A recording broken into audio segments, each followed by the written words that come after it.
नमस्कार साथियों, आप सबका स्वागत है लेट्स लर्न के यूट्यूब चैनल पर। साथियों, आज हम जिस टॉपिक पर चर्चा करने वाले हैं वो टॉपिक बहुत ही फेमस टॉपिक है और लगभग मेरे सभी मित्र उस टॉपिक से रूबरू हो चुके होंगे। साथियों, वो टॉपिक है teaching aptitude subject. Teaching aptitude subject अक्सर वेरियस कंपटीशन एग्ज़ाम में पूछा जाता है, जैसे CUT का एग्ज़ाम हो गया, PTT का एग्ज़ाम हो गया और BSTC का एग्ज़ाम हो गया।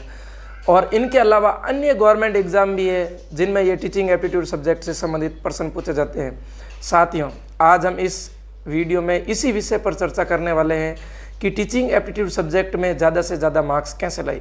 अक्सर हम देखते हैं कि बड़े से बड़े धुरंधर जो रटे रटाए विद्यार्थी होते हैं वो टीचिंग एप्टीट्यूड सब्जेक्ट में नंबर नहीं ला पाते, क्योंकि साथियों यह सब्जेक्ट रटने वाला सब्जेक्ट है ही नहीं।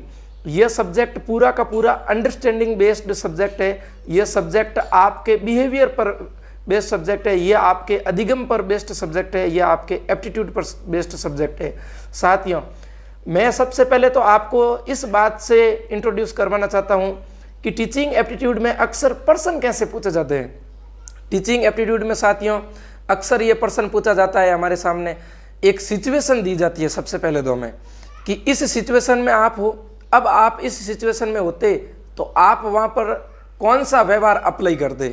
तो साथियों, हमें उस समय अपने अकॉर्डिंग आंसर नहीं देता है, हमें उस समय वहाँ पर खुद को रख कर ये सोचना है कि मैं इस सिचुएशन में होता तो इस पर्सन का सबसे बेस्ट व्यवहार वहाँ पर क्या करता, वहाँ पर कौन सा बिहेवियर मैं सबसे बेस्ट करता। तो अक्सर क्या है कि बच्चे वहाँ पर खुद के अकॉर्डिंग आंसर दे देते हैं और उनका आंसर गलत हो जाता है। जैसे मैं आपके सामने 2 से 3 प्रश्न रखना चाहूँगा टीचिंग एप्टीट्यूड सब्जेक्ट से संबंधित। जैसे अक्सर बार बार ये प्रश्न पूछा गया है कि एक बच्चा आपकी क्लास में शरारत कर रहा है, एक शरारती बच्चा है, तो आप एक अध्यापक होने के नाते क्या करेंगे।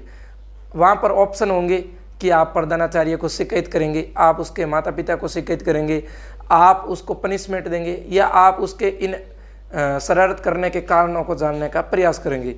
तो वहाँ पर साथियों आपका दी बेस्ट आंसर होता है वो यही होता है कि आप उस बच्चे के शरारत करने के कारणों को जानने का प्रयास करेंगे, क्योंकि मनोविज्ञान यही कहता है कि सबसे पहले किसी भी समस्या का निदान होता है, बाद में उपचार होता है। पहले आपको कारण पता होगा तभी तो आप उसका बढ़िया से बढ़िया उपचार कर पाएंगे ना। ऐसे तो आप डायरेक्ट वहाँ पर उसको पनिशमेंट देंगे तो वो भी उस बच्चे के साथ नाइंसाफ़ी होगी। तो अक्सर क्या है कि वहाँ पर लड़के दूसरों के अकॉर्डिंग आंसर देते थे, उस समय आपको बेस्ट से बेस्ट पॉजिटिव आंसर देना है। आपको पर्सन देखते ही सर्वप्रथम शांत चित्त एकाग्र चित्त मन से उस पर्सन को पढ़ना है, उस पर्सन की गहराई तक जाना है, फिर आपको सोचना है कि ये पर्सन क्या कह रहा है, फिर आपको वहाँ पर पॉजिटिवनेस से एक शानदार आंसर देना है। जैसे एक और मैं पर्सन का उदाहरण आपके सामने रखना चाहता हूँ। एक पर्सन आता है कि आपकी क्लास में एक बच्चा बीमार है तो आप क्या करेंगे। तो वहाँ पर ऑप्शन आते हैं कि आप डायरेक्ट डॉक्टर को कॉल करेंगे, आप प्रधानाचार्य को बताएंगे, आप उसके माता पिता को बताएंगे या आप स्वयं उसका उपचार करेंगे।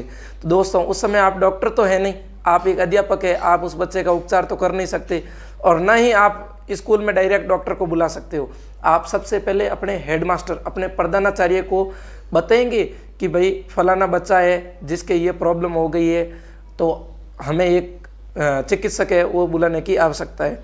इसी प्रकार एक और आता है कि आपकी क्लास में एक बच्चा बार बार अब्सेंट रह रहा है, तो आप उसके कक्षा अध्यापक होने के नाते वहाँ पर क्या करेंगे। तो आपको उस समय जो दी बेस्ट पॉजिटिव सिचुएशन होती है उसको आंसर करना है, क्योंकि हमें पता है टीचिंग एप्टीट्यूड में अक्सर BSTC और PTT में तो ऐसे प्रश्न पूछे जाते हैं जिनमें जो दी बेस्ट आंसर होता है उसके 3 में से 3 मार्क्स मिलते हैं बच्चों को, और जो बेटर आंसर होता है उसके 2, और जो गुड आंसर होता है उसका 1 मार्क्स, और जो बैड आंसर होता है उसके 0 मार्क्स। जैसे बैड आंसर कौन सा हो सकता है साथियों, टीचिंग एप्टीट्यूड सब्जेक्ट में कभी भी आंसर नेगेटिव में हो ही नहीं सकता। आपको वहाँ पर नई शब्द दिया हो, नेगेटिव दिया हो, न दिया हो, नेवर दिया हो, इन सभी शब्दों वाले जो ऑप्शन है वो तो आपको पहली बार में ही कट कर देने हैं। फिर आपको थोड़ा उससे कम ऑप्शन जो हो वो कट करना है, इसी प्रकार आपको करते करते बेस्ट ऑप्शन में पहुंचना है और आप इस प्रकार टीचिंग एप्टीट्यूड वाले प्रश्नों में पूरे में से पूरे मार्क्स ला सकते हैं। तो साथियों, इस वीडियो में आज हमने टीचिंग एप्टीट्यूड के बारे में चर्चा की कि इसमें से अधिक नंबर कैसे ला सकते हैं। साथियों, मैंने भी टीचिंग एप्टीट्यूड सब्जेक्ट में 150 में से 143 मार्क्स लाए थे और वो मार्क्स पॉजिटिवनेस और एक अच्छे एकाग्रचित स्टूडेंट की बदौलत लाए थे। तो इसी आशा के साथ, उम्मीद के साथ मैं ये आशा करता हूँ कि आप अच्छे से अच्छे मार्क्स टीचिंग एप्टीट्यूड सब्जेक्ट में प्राप्त करेंगे। बहुत बहुत धन्यवाद। आप इस वीडियो को अधिक से अधिक लोगों तक शेयर कीजिए, सब्सक्राइब कीजिए और लाइक कीजिए, ताकि ये जो हम फ्री ऑफ कॉस्ट मदद है वो सब बच्चों तक पहुंचा सके, और ये पहुंचाना सिर्फ और सिर्फ आपकी बदौलत हो सकता है। बहुत बहुत धन्यवाद।